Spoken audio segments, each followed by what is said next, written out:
औज़ुबिल्लाहिमिनश्शैतानिर्रजीम बिस्मिल्लाहिर्रहमानिर्रहीम रब्बि इश्रह ली सदरी वयस्सिर ली अमरी वहलुल उक़दतम मिन लिसानी यफ़क़हू क़ौली रब्बि ज़िदनी इल्मा अल्लाहुम्मा फ़क़िह्ना फ़िद्दीन अल्लाहुम्मा सल्लि अला मुहम्मद व अला आलि मुहम्मद कमा सल्लैता अला इब्राहीम व अला आलि इब्राहीम इन्नका हमीदुम मजीद अल्लाहुम्मा बारिक अला मुहम्मद व अला आलि मुहम्मद कमा बारकता अला इब्राहीम व अला आलि इब्राहीम इन्नका हमीदुम मजीद।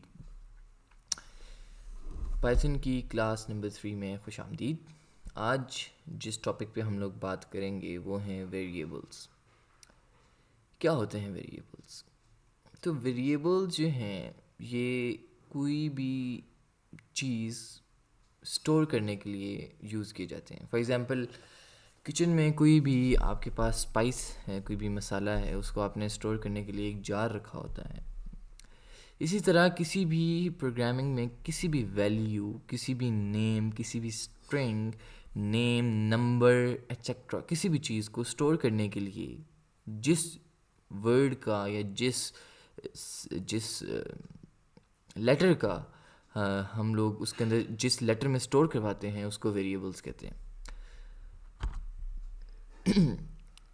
अच्छा, वेरिएबल जो है वो आपके डाटा का नेम होता है जो कि आप किसी भी इंफॉर्मेशन को दे सकते हैं। फॉर एग्जांपल एक सेंटेंस है, उसको आप किसी एक वर्ड के अंदर उस पूरे सेंटेंस को स्टोर कर सकते हैं।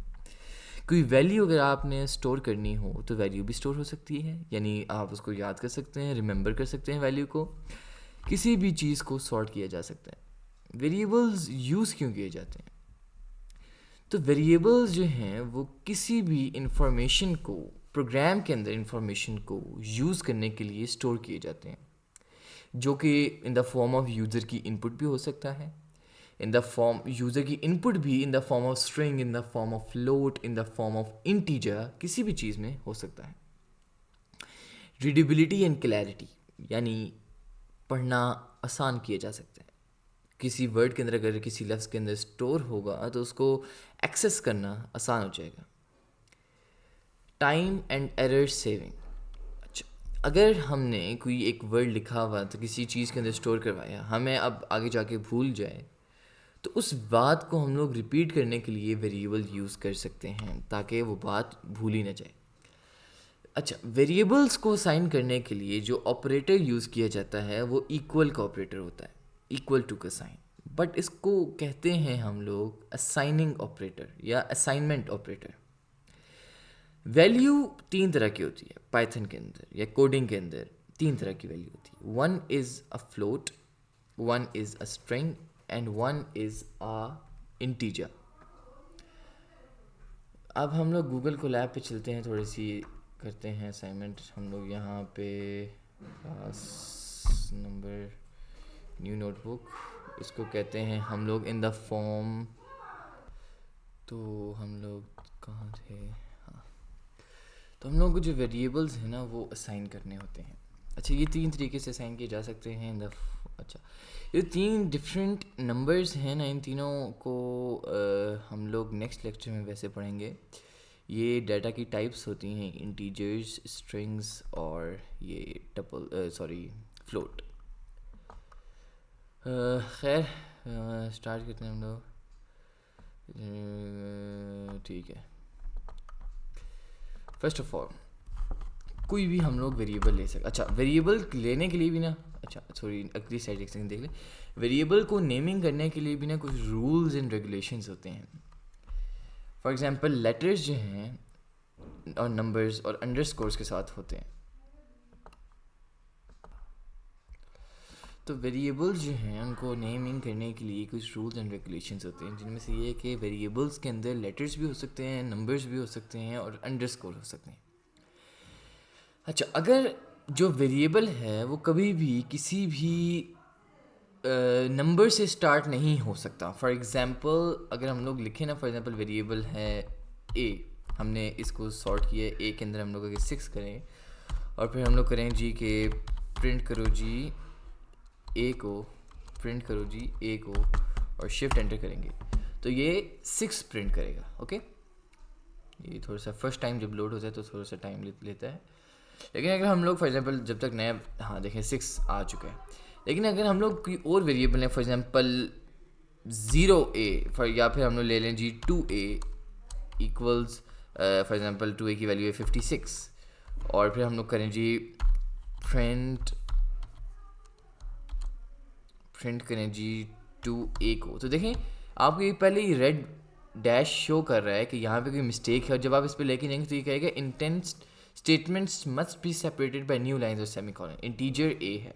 ओके, ये सिंटैक्स एरर दे रहा है। सिंटैक्स एरर उस एरर को कहते हैं जो सिंटैक्स में हो। अब पाइथन में हर चीज़ को लिखने का एक सिंटैक्स होता है, यानी एक तरीका होता है, और वेरिएबल का ये तरीका नहीं है कि वेरिएबल से पहले कोई नंबर आए, लेकिन वेरिएबल से पहले variable can start with the letter या फिर अंडरस्कोर। फॉर एग्जांपल अगर हम लोग इसी को 2a की जगह अंडरस्कोर a कर लें, ओके, और यहाँ पे भी 2a की जगह अंडरस्कोर a, और तब इसको दोबारा रन करें तो दैट विल गिव अस 56। यहाँ पे ये 56 ही देगा। अच्छा, वेरिएबल्स जो हैं they are very case sensitive. Okay, they are very case sensitive, यानी अगर हमने फॉर एग्जांपल एक वेरिएबल को नाम दिया जी एज इक्वल्स, एज है 12, सॉरी एज इक्वल्स टू 12, और दूसरा हम लोग देंगे एज इक्वल्स टू 13 और एज इक्वल्स टू 14। ये तीनों डिफरेंट वेरिएबल्स हैं। अगर फॉर एग्जांपल मैं इसको हटा के यहाँ करूँ जी प्रिंट एज, तो ये नहीं प्रिंट किया, ये कहेगा वेरिएबल है ही, नेम ही नहीं है, यानी ये यहाँ पर ये इस एज नाम का कोई डिफाइंड ही नहीं है वेरिएबल। अगर यही हम लोग अगर करते ना VS कोड के अंदर, तो यहाँ पे देखता कि क्या कहता कि वेरिएबल नॉट फाउंड। ओके, अब यहीं पे अगर हम लोग यहाँ पे हम लोग एंटर करके वो दोबारा लिखें और शिफ्ट एंटर करें तो दिस विल प्रिंट 30। ओके, आगे चलें हम लोग। तो अच्छा, वैलिड वेरिएबल्स के नेम जो वैलिड हो, अच्छा, जो अंडरस्कोर है वो बीच में आ सकता है, और कोई नंबर भी जो है वो बीच में आ सकता है, कोई स्टार्ट नंबर से स्टार्ट नहीं हो सकता। ये जो 4 एग्जांपल्स हैं, ये चारों एग्जांपल वैलिड हैं किसी भी एक वेरिएबल को नेम करने के लिए। चारों वेरिएबल यूज़ हो सकते हैं। ये मैं आप लोगों को बता चुका हूँ कि इनवैलिड वेरिएबल्स कौन से होते हैं, जो कि नंबर से स्टार्ट होते हैं, वो इनवैलिड होते हैं। और जिन वेरिएबल्स के बीच में गैप हो, for example your dash space age equals to for example 15, और हम लोग करें जी प्रिंट योर एज, तो ये एरर देगा क्योंकि एज दोनों के बीच में या तो गैप होना ही नहीं चाहिए, या तो आप कर सकते हैं अंडरस्कोर लगा सकते हैं, लेकिन आप अंडरस्कोर के अलावा कोई भी और सिंबल यूज़ नहीं कर सकते। फॉर एग्जांपल एंड का या डैश ऑपरेटर कोई भी यूज़ नहीं कर सकते।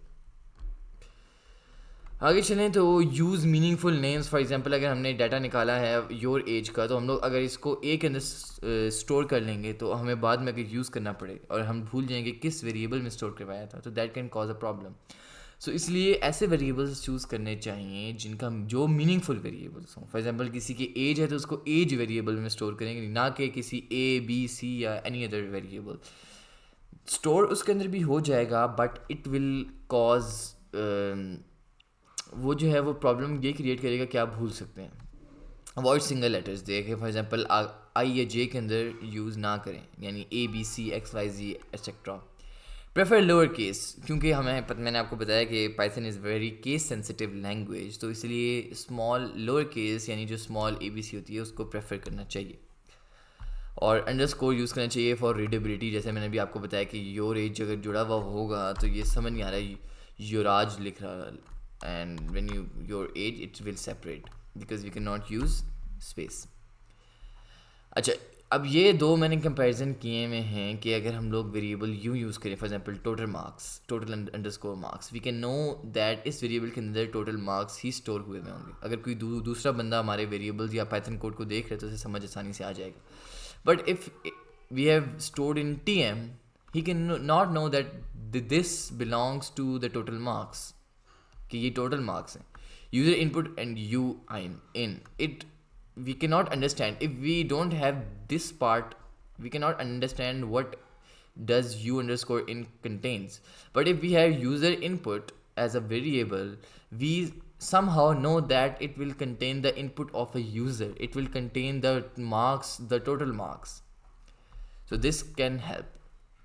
So you are ready for your first variable, so you can assign a variable right now by just saying your name and just store your name in the form of string, because your name is a string, not a value. So you can use double quotes and a single quote also. हम लोग ये बाद में करेंगे कि ये double quotes क्यों लगा रहे हैं वर्ड्स के साथ और नंबर के साथ नहीं लगा रहे. So that will be your next lecture. So till then, अल्लाह हाफिज़.